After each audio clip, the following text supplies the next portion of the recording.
porque la psicología y el psicoanálisis no es ni un juego de niños ni un misterio insondable.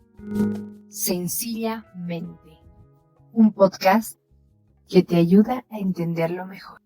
Sencillamente.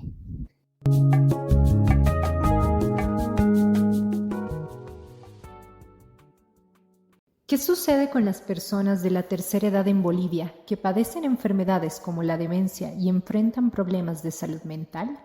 ¿Cómo se atiende su situación?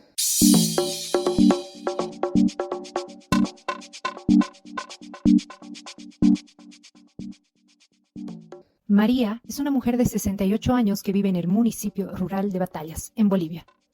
Ella nos muestra la cruda realidad que muchas familias se enfrentan cuando un ser querido sufre de demencia y problemas de salud mental. Nos cuenta cómo su esposo, en un triste giro de los acontecimientos, empezó a olvidar incluso su propia identidad.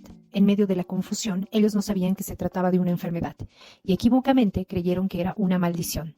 Temerosos del estigma y del rechazo social, decidieron mantener en secreto la situación. Después de 2 años de luchar, su esposo falleció. Muchas familias bolivianas no tienen el conocimiento adecuado para comprender la demencia ni los recursos económicos suficientes para brindar el apoyo necesario. Nosotros, desde la psicología clínica, podemos también pensar que no hay recursos simbólicos que inviten a reflexionar los lazos familiares y sociales que existen antes de la misma enfermedad.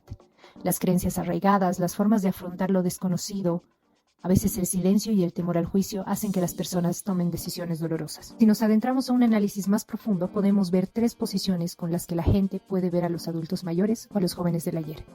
Una de ellas es la posición jurídica y social, donde se los ve con una fragilidad considerable. También tenemos una mirada sobre estas personas como personas sabias que dan consejos a las personas más jóvenes, pero cuyas historias ya han pasado y ahora están en un rol pasivo.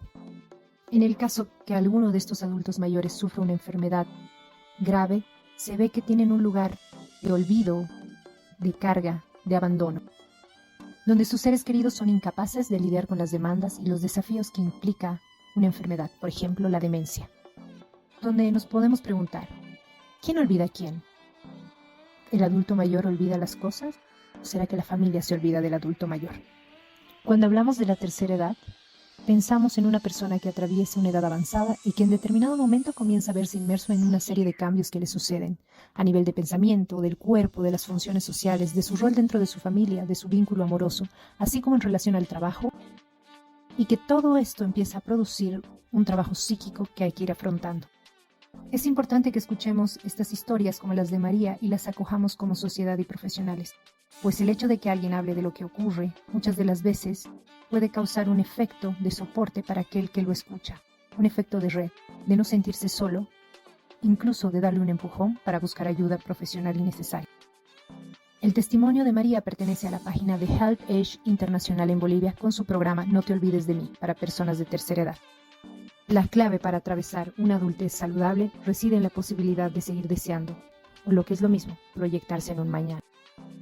Soy Daniela Ricodene, psicóloga clínica, y estamos en Sencillamente, tu podcast de psicología, psicoanálisis y mucho más.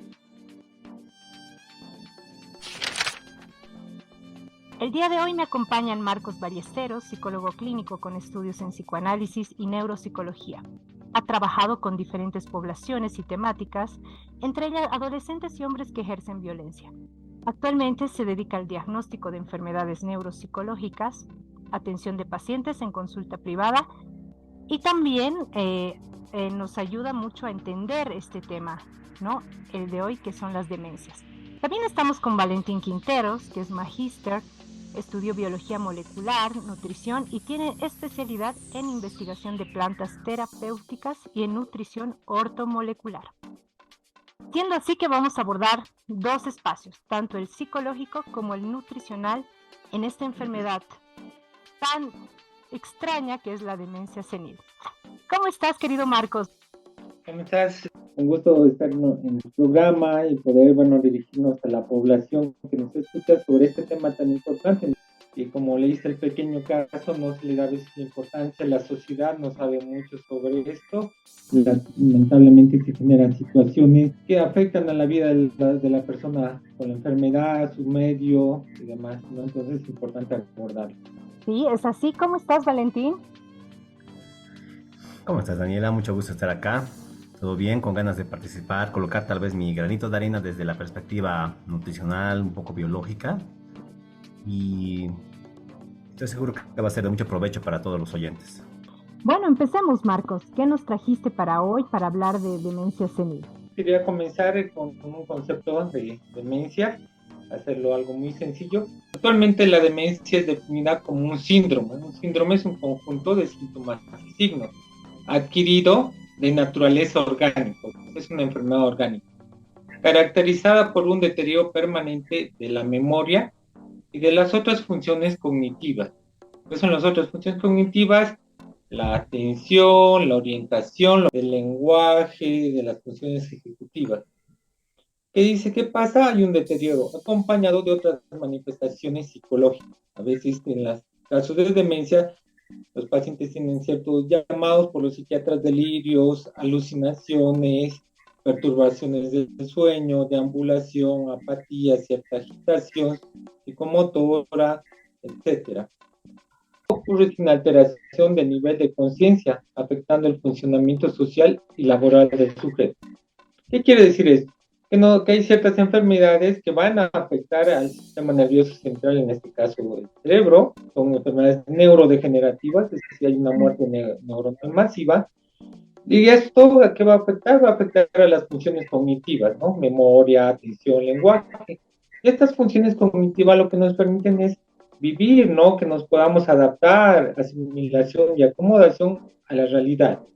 Qué sé yo, pensemos qué pasa si una persona pierde la memoria, ¿sí? A veces pensamos que la memoria es solo del pasado, pero lo que fue hace 2 minutos ya es el pasado, ¿no? Tengo una memoria de esos acontecimientos, o incluso podemos pensar de una memoria del futuro, ¿no?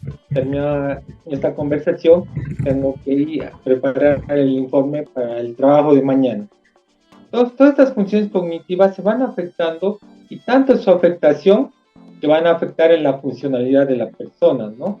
La persona ya no va a poder trabajar, ya no va a poder realizar las actividades que realizaba, que si yo, esta capacidad de reconocer los objetos y su utilidad que tenemos todos, que hemos aprendido, la va perdiendo, ya no puede reconocer, digamos, para qué es un lapicero, perderse, sale de casa y ya no puede volver, pierde la capacidad de orientarse en tiempo, en espacio, no saber en qué fecha estamos, en qué año. Algún paciente me decía, estamos en 1960, estamos en 2023, no tener ya, perder hasta la misma identidad.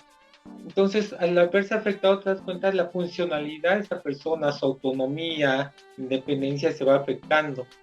Las demencias son consideradas como una situación de discapacidad, ¿no? En las personas de la tercera edad, ¿no?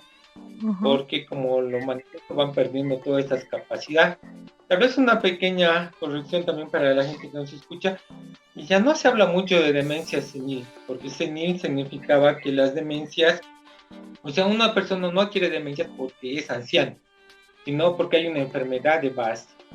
El Alzheimer es justamente una enfermedad que va a producir la neurodegeneración, y eso va a producir demencia. Hay otros tipos de demencias, ¿no? Demencias frontotemporales, pero la que tiene mayor incidencia, demencias vasculares, son las demencias por Alzheimer. Esta demencia mayormente se da en personas de la tercera edad, pero también se habla de personas más jóvenes, 45 años. Hay algunos casos que son extraños, pero van apareciendo, ¿no? Pero un factor de riesgo es la edad. Ahora, un poco, ¿no? Lo hemos manifestado que es una enfermedad orgánica, y uno se preguntaría, ¿qué tiene que ver un psicólogo ahí? Bueno, tiene que ver mucho, ¿no? Primero, porque estamos hablando de un sujeto, una persona con historia, con deseos, una historicidad y demás, un lazo social con su familia. Dos, también porque el psicólogo interviene muy en el diagnóstico, ¿sí? Va a intervenir a través de hacer un diagnóstico de estas funciones cognitivas. ¿Cómo está la memoria de esta persona?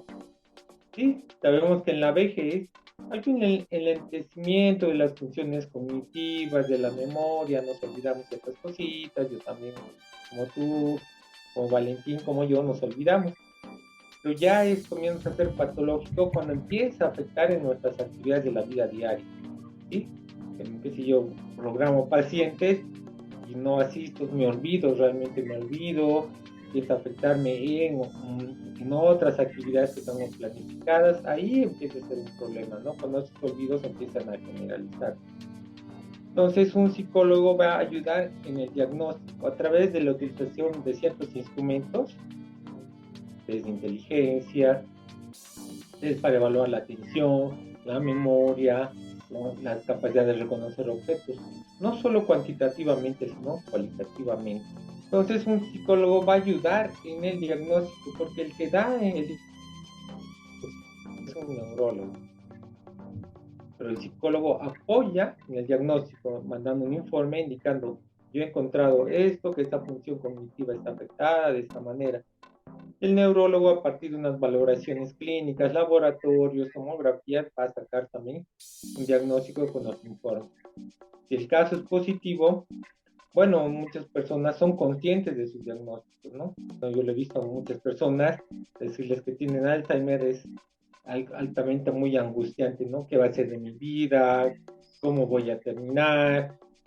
No quiero jubilarme, ¿qué va a ser de mí? ¿Quién me va a cuidar?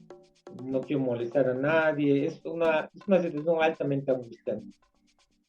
Vamos a intervenir con eso, con la familia también en ese diagnóstico y también en lo que se llaman programas de estimulación cognitiva.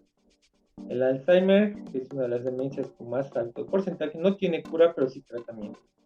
El neurólogo va a recetar una serie de medicamentos que lo que van a hacer es reducir el avance de la enfermedad, la van a lentificar, no es que la van a curar. Pero ahí viene una serie de ejercicios cognitivos, de estrategias que se va a hacer con el paciente para enlentecer esto, ¿no? Ejercicios, habilidades, potenciar la memoria, tal vez encontrar habilidades que él pueda hacer para poder recordar las situaciones, utilizar agendas, ser más sistemático con determinadas formas y también, como te digo, estos aspectos subjetivos, ¿no? ¿Qué hago ahora sabiendo de que voy a llegar a un momento en que perderé todo el sentido de la vida?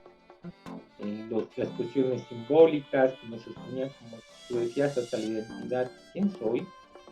Entonces son situaciones altamente angustiantes. Entonces sobre eso trabaja un psicólogo que está en este área, ¿no? Y también con los familiares. Con el avance de la enfermedad, la persona va a desconocer muchas veces a sus familiares, ya no los va a reconocer, o se van a dar, como decía, situaciones de afectaciones del sueño, de ambulaciones, lo que psiquiatras en el orden de la psiquiatría, alucinaciones, inquietud, y los familiares lo cuidan, ¿no? Y esta una familiar me decía de una paciente, licenciado, usted no sabe qué es, que te pregunten 40 veces, ¿quién eres? Pasa unos 15 minutos y ¿quién eres? Entonces me decían, ¿no? O me acusa de tal cosa, y surgen, ¿no? Situaciones afectivas, y entonces hay que apoyar a los que llaman a los cuidadores, ¿no? Que puede ser un familiar, alguien ¿no? Que vive toda esta carga afectiva emocional al ver a que sus familiares está perdiendo estas funciones cognitivas y pasan todas estas situaciones que no pueden controlarlas, ¿no? Que a veces por eso es importante la derivación a un psiquiatra también, ¿no? Para atender con programas de prevención, diagnóstico. Ahí viene también una cuestión que tal vez en el caso que tú contabas, es decir, ¿no? Ven que tiene problemas de memoria y van y tratan de buscar una respuesta desde su saber cultural, ¿no? Desde su mundo simbólico, es que alguien lo ha embrujado y demás cosas. Pero no solo eso, me han llegado a consultar pacientes que ya en total en estado de una demencia avanzada, y uno le pregunta a los familiares, pero señora, ¿no se dieron cuenta? No, pensábamos que era normal, es que es viejito, y asocian vejez a como que uno está sentado, se olvida, no dice nada. No, es que era bien tranquilita, se sentaba, sí, pues esta hora sentada sin decir nada, bien tranquilita era. Bueno, ya estaba comenzando la demencia, ya le estaba afectando el lenguaje, la memoria, esta capacidad de iniciar cosas, un diálogo, todas esas funciones cognitivas. Se habla ahora mucho de que es importante el diagnóstico precoz de las demencias del Alzheimer. ¿Por qué? O sea, cuando hay los primeros signos de olvido, es una persona de tercera edad, llevarlo, ¿no? Hacer una evaluación que llevará un encuentro 2, un diagnóstico precoz, la medicación y los tratamientos psicológicos de la estimulación cognitiva. Vamos a ayudar a que los síntomas no avancen mucho, sean más lentos, ¿no? Y dos, también vamos a permitir que las personas también puedan decidir sobre su vida, ¿no?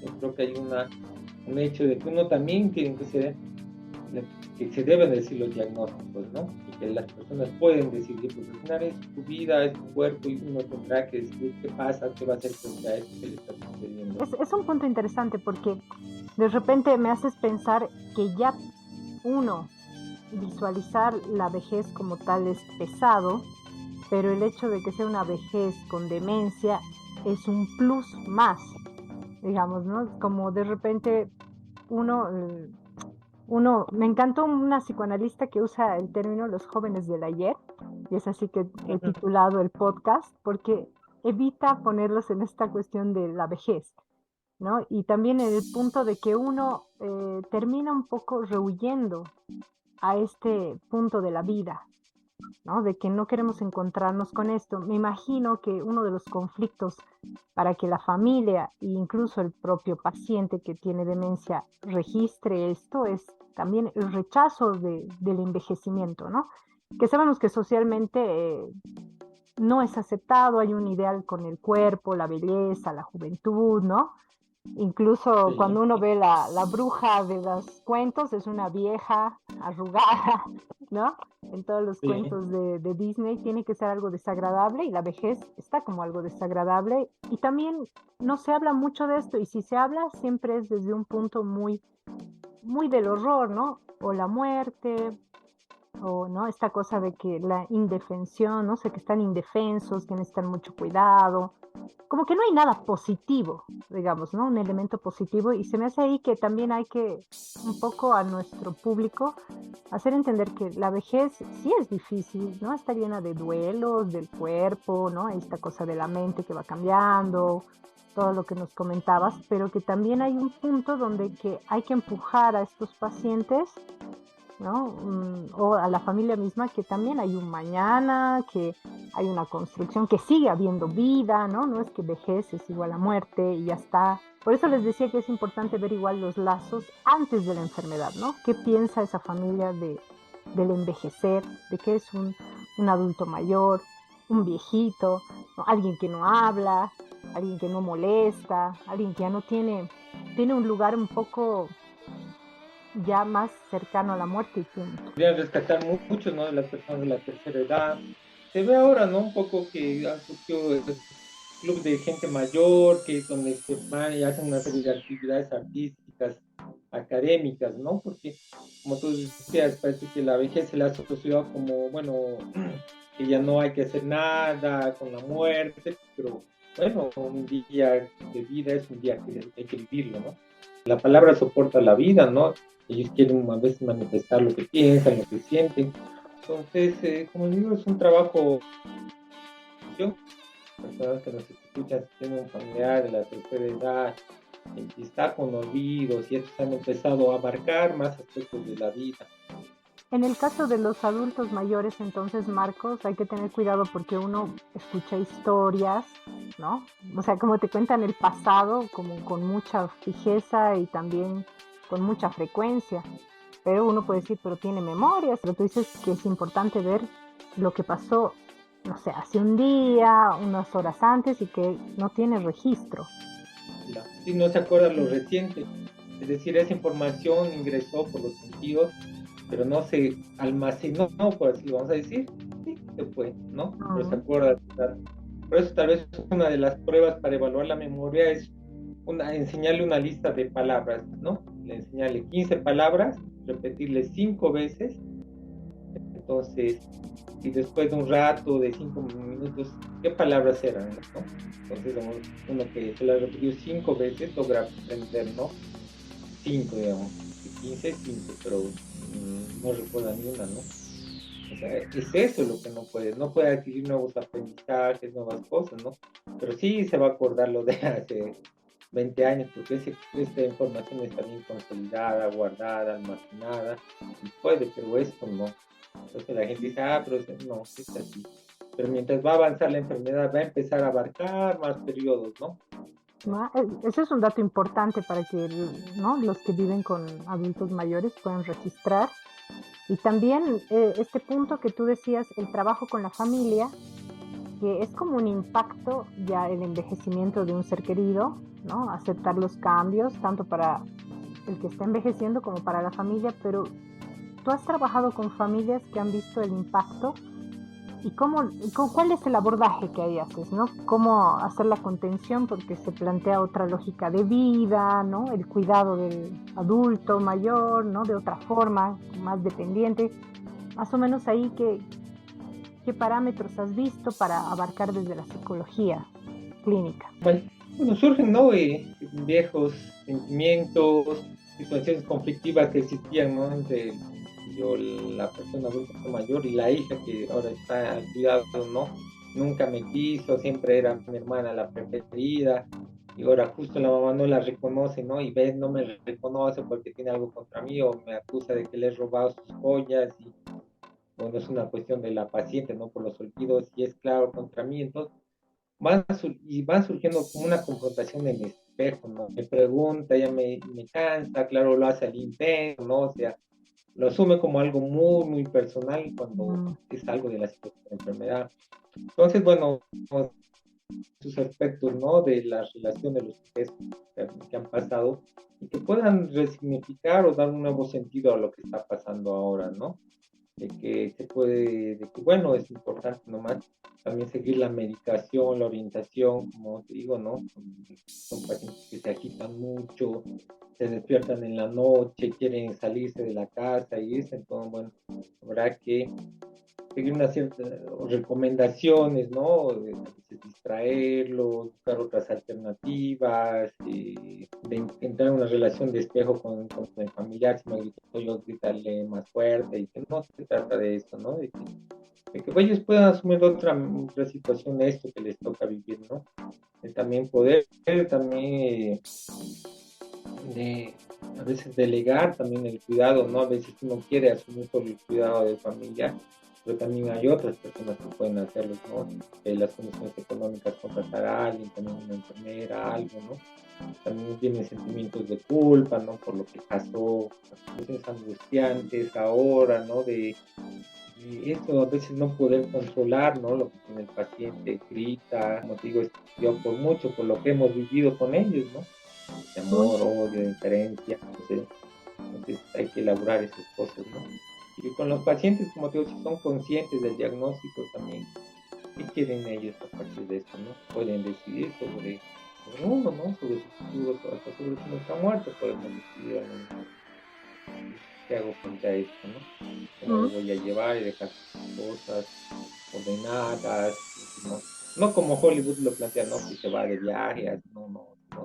Cosas concretas. Se va en un crucero, ¿no? Sí. La pasa muy bien ahí. Cosas, dejar arreglado este tema y demás cosas. Muchas gracias, Marcos. Pero, a ver, estamos en Cochabamba, un departamento de Bolivia donde la comida es como algo muy privilegiado, ¿no? Es como más disfruta la gente la vida aquí. Y dicen por ahí, ¿no? Dime qué comes y te diré quién eres. Por eso estamos aquí con Valentín Quinteros, que nos va a hablar un poco de cómo afecta la nutrición en esta enfermedad. ¿Cómo está, Dani? Escuchándoles un poco hablar del tema de la psicología, de la psicología clínica, y es muy interesante. Realmente no es mucho mi área, pero realmente es otra dimensión humana que a veces no se trabaja adecuadamente. Por mi parte, yo estoy más en la parte de la dimensión biológica, nutricional, por así decirlo. Uh-huh. Bueno, fruto de un poco de la experiencia personal, tanto en familiares como algún tiempo que hice de voluntario en algunos asilos, como con algunos pacientes, yo más bien diría, o sea, hay esta componente biológica, nutricional, se traduce en que la tercera edad está sujeta a muchos cambios a lo largo de su vida. Comenzaremos por el más los más significativos. Aumenta el sedentarismo, disminuye su actividad física, disminuye esa interacción intelectual, esos desafíos intelectuales. Bueno, acrecentan los problemas familiares, las distancias con los familiares, el aislamiento, pero también otros pequeños cambios más sutiles. Pierden los dientes, por ejemplo. Ya no consumen los mismos alimentos de antes. Por ejemplo, carnes ya casi no consumen mucho porque les cuesta mascar. A veces la economía no les permite. Tenemos mucho el síndrome del abuelo abandonado, síndrome del nido vacío, que es un poco más del área psicológica, ¿no? Pero que de todas maneras repercute a nivel social y se traduce en que muchos de nuestros abuelitos, de nuestros mayores, de nuestros adultos mayores, no se alimentan correctamente. Si uno ve, por ejemplo, qué es lo que le gusta comer, es pancitos, sopitas, cosas que sean de fácil digestión, que no tienen que mascar, que no tienen que cocer mucho tiempo. Muchas veces se subalimentan, no consumen muchos nutrientes claves, no se complementan en muchos casos. ¿Y esto en qué se traduce? Hay toda una serie de nutrientes que la tercera edad es deficiente. Son varios, va desde el calcio, vitamina D3, todo el complejo B, lo que es B9, B6, B12, entre otros, vitamina C, zinc, muchos otros vitaminas y minerales más, fuera de los desequilibrios en los aportes de macros y micronutrientes. Consumen poca proteína, pocas fuentes de lípidos y más carbohidratos. ¿De acuerdo? Así, sumado además que es un periodo donde muchas veces ya tienen otras enfermedades de base, unas enfermedades crónicas, lo que también les lleva a consumir muchos medicamentos. Perjudican la absorción de varios nutrientes. ¿A dónde voy con todo esto? Que hay evidencia científica indicando que, por un lado, que ciertas deficiencias son muy comunes en la tercera edad. Estas deficiencias están asociadas a los problemas de demencia senil, Alzheimer u otras patologías que consideramos típicas de la tercera edad. Es cierto que hay una parte que envejecemos, pero por otro lado también esta parte de que cambian muchos hábitos de vida.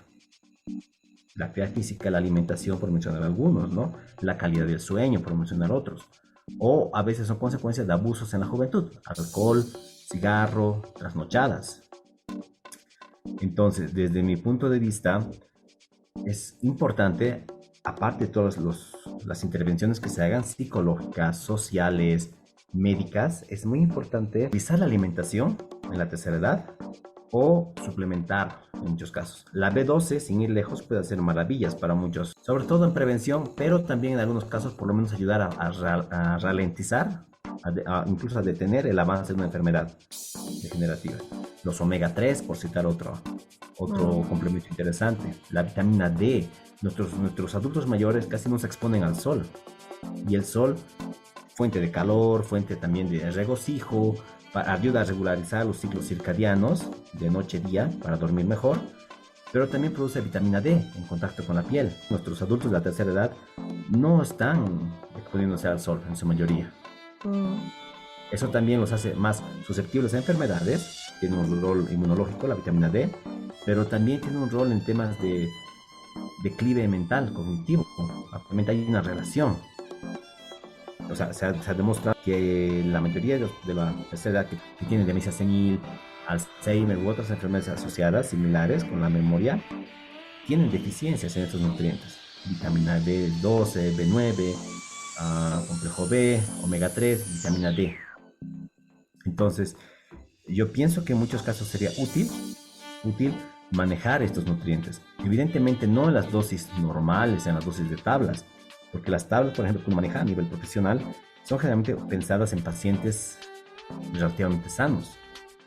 Si hablamos de un paciente que tiene ya ciertas enfermedades, que consume ciertos medicamentos, que tiene cierta edad y ciertos problemas mentales, cerebrales, es muy posible que requiramos dosis mayores, de las que a veces nos ofrecen las farmacias, o de las que están en textos, repito. Entonces, yo tengo más ese enfoque. Un poco en la medicina ortomolecular se maneja así, en la nutrición ortomolecular, como que también hay límites, hay rangos de seguridad. Entonces, no necesita la misma dosis que una persona joven o una persona activa. Necesitan muchas veces dosis mayores de complejo B. Y en este punto, Valentín, ¿cómo haces para trabajar con digamos, el estilo de vida anterior o esta cosa, los gustitos que tiene, digamos, la persona y poder hacer que realmente se adhieran a una dieta que vaya en pro la salud del cerebro, digamos. ¿Hay algún acompañamiento específico, algún protocolo nutricionistas donde hacen un acompañamiento para que el paciente pueda adherirse a esta nueva dieta? Porque sabemos que todos tienen como predilecciones en la comida, en gustos, en sabores, y un poco cuando uno introduce una dieta es difícil dejar esa forma en la que se disfruta de la comida, digamos. En ese punto, ¿cómo más o menos armas tu protocolo? Bueno, por un lado yo me baso en la parte de alimentación y en la parte de complementación. La complementación he discutido brevemente, les he indicado. En cuanto a la alimentación, bueno, por un lado es hacer un registro de lo que come normalmente durante la semana, registrar qué es lo que más le gusta comer, qué es lo que menos le gusta comer. A partir de eso ya se puede también un poco deducir las carencias que tiene el paciente. En la charla, en la entrevista clínica, por ejemplo, uno observa ciertos síntomas y signos, le pregunta algunas cosas y va armando justamente a partir de signos y síntomas este cuadro clínico de los nutrientes que más puede carecer. Ahora, justamente en esta entrevista se ve también, se hace la anamnesis alimenticia sabiendo qué es lo que come. Siempre cuesta, es cierto que nos cuesta cambiar los hábitos. La ventaja es que en los tiempos que corren, por un lado hay, así como todas las ciencias han ido progresando, la gastronomía, la alimentación como tal, las recetas de cocina han ido avanzando, de tal manera que se cuenta con herramientas que mejoran la palatabilidad, es decir, el sabor que tienen los alimentos. Uno de los más simples y que a veces no le damos el valor necesario son las hierbas aromáticas y especias. Uh-huh. Hay toda una variedad que pueden ayudar, digamos, a que el paciente asimile con más gusto, de manera más facilitada, los nuevos sabores, los nuevos alimentos. Entonces se trata de conseguir a veces sustancias puras que se les puede disolver en un refresco, por ejemplo. O al refresco que les gusta casero, se le puede aumentar justamente un poco de vitamina C, un poco de cloruro de magnesio que también les puede ayudar, vitamina D, por ejemplo, se lo puede diluir, y eso ya lo van consumiendo de manera más facilitada. Es decir, se parte de lo que ellos ya consumen, ya hacen, pero de a poco también se va introduciendo de alimentos nuevos. Hay una serie de alimentos nuevos también. Otro alimento que sería muy útil en la tercera edad y que hay formas de hacerle gustar son las vísceras, que son ricas en complejo B. Hablamos, por ejemplo, del clásico hígado, estamos hablando un poco de riñón, de corazón, de la molleja, por ejemplo. Hay formas de preparar de tal manera que se pueden hacer unas pastitas, se puede hacer también unas salsas a partir de eso. Y eso en cierta manera ayuda un poco. Ahora, evidentemente, la tercera edad en general tiene algún cuidador, que es generalmente algún familiar. Entonces se trabaja juntamente con los familiares, porque no se trata de que, este es un error que he visto en algunos casos, que preparan una cierta alimentación para el paciente, de tercera edad o algún enfermo, y los otros comen otra cosa. Generalmente comida chatarra, digamos, comida así gustosa, pero le hacen desear, sin querer queriendo le hacen desear al otro. Entonces lo ideal es encontrar ese equilibrio entre lo que todos pueden comer y en realidad una alimentación que protege el corazón, que protege el cerebro, es una alimentación sana, que en realidad no es necesario estar enfermo para consumir ese tipo de alimentación.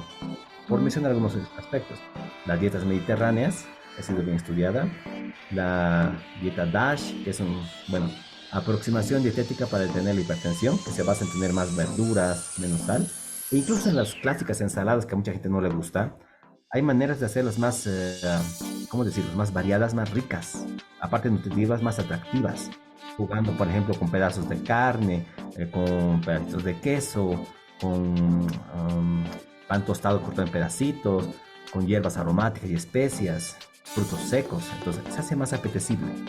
Pero la idea es justamente eso, que el profesional también esté un poquito más allá de nuestros esquemas, porque nuestros platos típicos, las comidas típicas que hacemos, no es suficiente frente a la disponibilidad actual que tenemos de alimentos. Es un tratamiento más complejo, digamos, como que también abarcas esto de cómo cocinar y presentar un alimento más apetecible, más sabroso, que no sea como la dieta, como todo el mundo, no estoy en dieta, es aburrido, digamos, no, sufro, ¿no? Me castigo.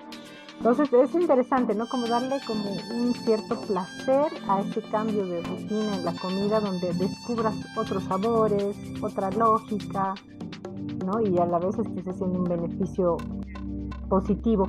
Y esta cuestión de la genética, Valentín, ¿cómo la ven? O sea, si hay una predisposición genética al Alzheimer o a una demencia, tú dices que los complementos pueden contrarrestarla, ¿no? O sea, es como genética versus lo que tú haces con complementos. ¿Cómo lo armarías? ¿Cómo lo verías eso? Lo que pasa es que en sí la genética no es, o sea, muchas veces vemos la genética, el comportamiento genético, las herencias genéticas, como algo determinista, como una especie de destino que no se puede evitar. Y en realidad son pocas las enfermedades que realmente son así de determinantes.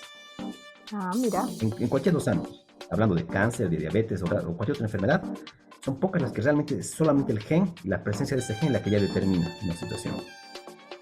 Ya. En la gran mayoría de los casos estamos hablando de una susceptibilidad genética, y esta susceptibilidad genética se activa si hay factores extras, que pueden ser hábitos de vida, mala alimentación, algunas deficiencias. En realidad, muy pocas enfermedades, como digo, son solamente por la causa de un gen. Muy pocas. La gran mayoría es porque ya hay una predisposición genética, es cierto, pero esa predisposición genética no está definida todavía. Y la define en realidad nuestros hábitos de vida. Dormir, hacer ejercicio, exponerse al sol, comer, el estrés, que está muy subestimado, muy infravalorado. De tal manera que hay otro detalle más. Cuando hablamos de herencia, muchas veces nos olvidamos que no solamente heredamos los genes de nuestros antepasados, heredamos sus costumbres, sus hábitos, su interpretación de la vida, simbólica, real. Eso también heredamos. Entonces, si tienen una relación con la comida que se enfermiza ya desde familia, enfermiza le llamo, digamos, a muchos excesos, alcohol, digamos, a mucha grasa, muchos productos industrializados hoy en día, eso a veces heredamos como hábitos. Y más que el gen, o sea, si un familiar ha tenido Alzheimer, es muy probable que comemos igual que como con nuestros padres. Forma parte de nuestra herencia, ¿no? Entonces, si entre esos hábitos había algo que afectaba a nutrientes claves, que promovía estos genes, esa predisposición genética, entonces probablemente también vamos a tener esa situación. Pero nos encerramos en pensar que es solamente genético. Es ahí donde justamente la nutrigenética, que es una rama relativamente nueva, poco conocida en Bolivia, permite justamente saber este tema nutrigenética, nutrigenómica, esta relación que hay de los genes con los nutrientes.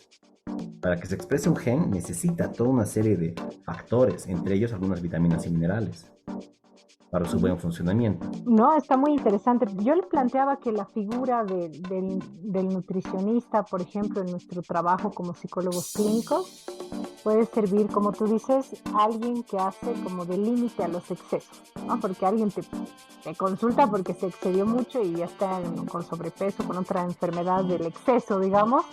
Y tú lo que haces es contrarrestar. Es más difícil, pienso, la prevención, ¿no? Porque se intenta, pero generalmente las personas, por lo menos en Bolivia, asiste cuando ya están con algo muy avanzado. Incluso en nuestra clínica personal lo vemos nosotros como psicólogos, ¿no? Cuando la enfermedad mental está muy avanzada, dicen, no, ya no tocan fondo, como dicen.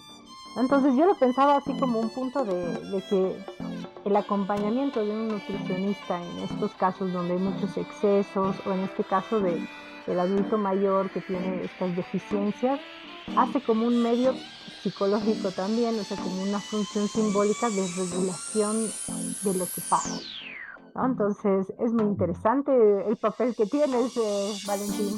Gracias. ¿No? O se puede utilizar ese papel a fin de que algo se regule en la forma en como uno vive los hábitos del comer. Y bueno, gracias, Valentín, muy interesante la información, ¿no? Pienso que psicología, nutrición o cualquier médico puede trabajar junto con la psicología para la adherencia igual, ¿no? De los tratamientos a cada especialidad. Y antes de terminar este primer podcast, quiero hacer una pregunta aquí a Valentín y a Marcos. ¿Cómo ustedes se ven de viejitos, no? ¿Cómo se ven o cómo se relacionan con el envejecimiento?